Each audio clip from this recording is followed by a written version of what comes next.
Terserah, kita lanjutkan serial membahas The Tao of pada sesi yang terakhir nih. Nomor 8 ya. Dan ini sebenarnya adalah intisari bagaimana cerita-cerita tentang kucing dan tikus tadi itu akhirnya bermuara pada kitab tentang perubahan I Ching, ya kan? Nah, di sini disebutkan setelah itu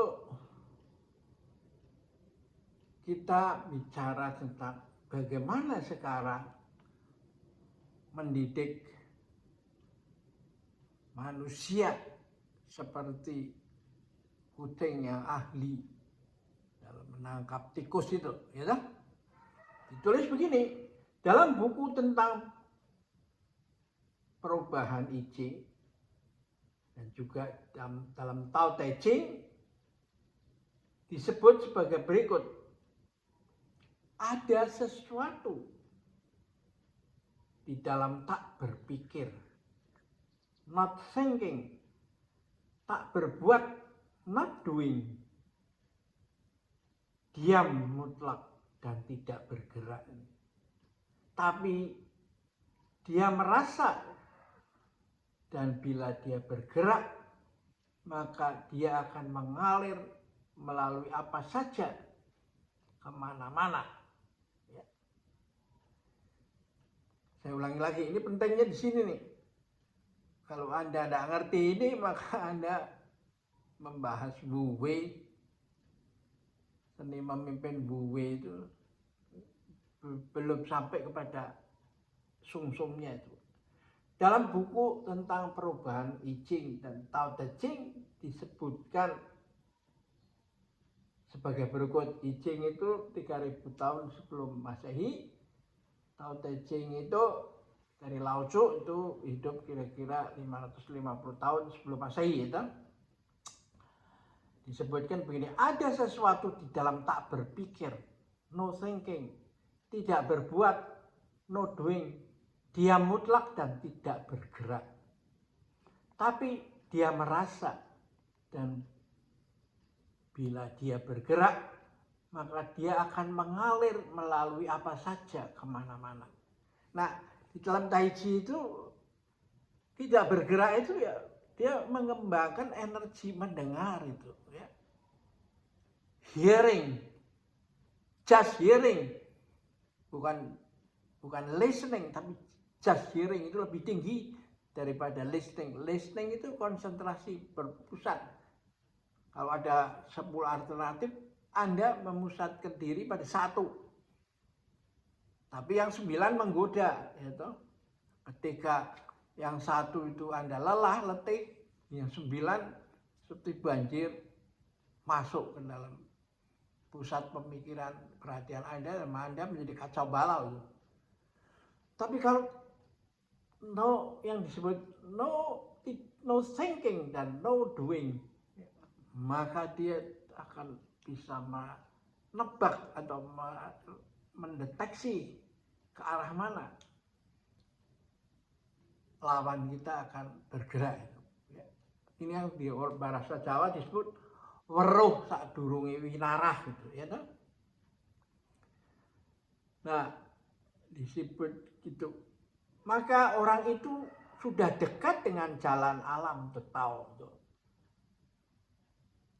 Lalu si kucing itu mengatakan benar. Setelah mendengar cerita tentang kebijaksanaan kucing itu, mulailah ahli pedang itu membuka mulut. Ya. Lalu apa yang dimaksud dengan tidak ada subjek dan juga objek? Gitu. Ya. Kucing itu menjawab, karena ada aku, maka ada pengertian musuh. Musuh adalah ibarat seperti karena ada laki-laki, maka ada perempuan. Dan ada air, ada api. Jika tak ada tanda-tanda pergerakan di dalam pikiranmu, tak akan ada konflik di dalamnya. Ini berarti tidak ada aku dan juga musuh. Gitu. Dalam keadaan demikian, maka kamu berada dalam keadaan diam, meneng, neng, pasif, ning, hening secara total. Maka kamu berada dalam harmoni dengan dunia sekelilingmu. Karena kamu menjadi satu dengannya. Dengan pikiran jernih ini, maka kamu akan siap menghadapi segala dadaan. Dengan hening, meneng, akan menjadi gunung. Pepatah kuno di Jawa ini mengatakan dalam cerita kuno, kalau mata kita kelilipan debu, bagaimana kecilnya pun, maka jalan tol pun akan kelihatan sempit. Demikian juga sehalnya dengan pikiran kita. Meski kita dikeroyok oleh musuh-musuh dengan kemampuan yang berlipat kali lebih hebat, mereka hanya bisa menghancurkan badan saya dan tak ada satupun pasukan yang mampu menghancurkan pikiran saya. Kebenaran ini harus dialami dan ditemukan oleh masing-masing orang yang mau mempelajari ilmu pedang. Ya, ini penting ini. Pedang bukan hanya tangkis tusuk, bacok bukan ini. Meski guru besarnya pun sendiri tidak bisa memaksakan muridnya menerima kebenaran ini. Apalagi kitab yang ditulis orang itu, ya. Apakah susahnya belajar memainkan pedang? Yang sungguh-sungguh susah adalah menyadari apa yang kamu miliki dan lalu menggunakannya benar-benar sebagai milikmu sendiri. Inilah pencerahan ya. Nah, ini persis yang ada di cara pandang Sangkan Paraning Dumadi kan. Nah, yang menjadi pertanyaan besar bagi saya itu, bagaimana itu pikiran-pikiran kuno yang ada di Jawa, di Nusantara ini bisa bertemu dengan ilmu pedang yang dari Tiongkok ini, yang asalnya berasal dari India. Jadi ini benar-benar crème de la crème bertemu itu. Jadi dialog peradaban ini adalah menyatunya crème de la crème. Karena itu Werner von Heisenberg, ahli fisika kuantum, mengatakan in der Geschichte des menschlichen Denkens the furchtbarsten Ergebnisse, indem die zwei verschiedene Denkweisen miteinander treffen. Dalam bahasa Indonesianya, ahli fisika kuantum Werner von Heisenberg itu mengatakan begini, di dalam sejarah pemikiran manusia, hasil yang paling tinggi adalah bila dia bisa mempertemukan dua hal yang bertentangan menjadi satu. Jadi bukan toleransi itu hanya kulit gitu.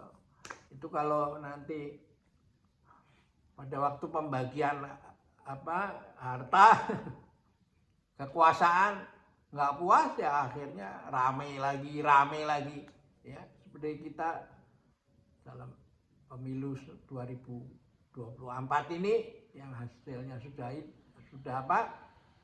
final, tapi efeknya nahlunya sampai terus berkembang sampai 29, nanti 34, lalu kita itu masuk di dalam jebakan pikiran kita sendiri. Nah, karena itu pada waktu Zen Master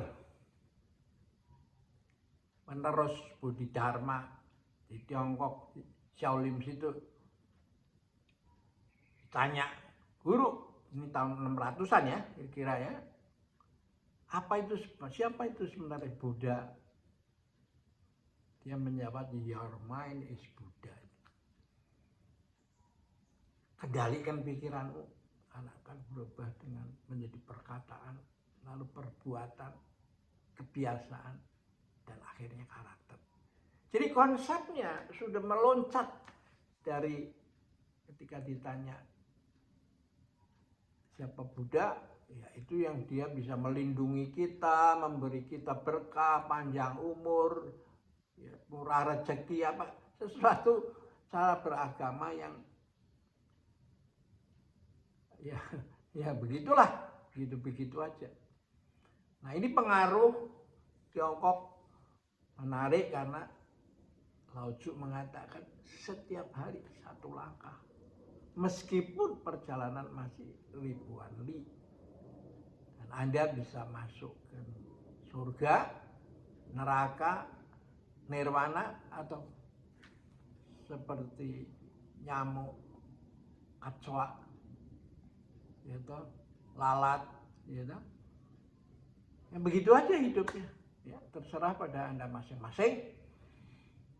Dan kalau Anda mau mencoba memahami ini, ya belajarlah Tai Chi Nusantara ini ya. Nanti Anda masuk di dalam diajar walk you talk, talk you walk ya. Oke, terima kasih, sampai jumpa lagi.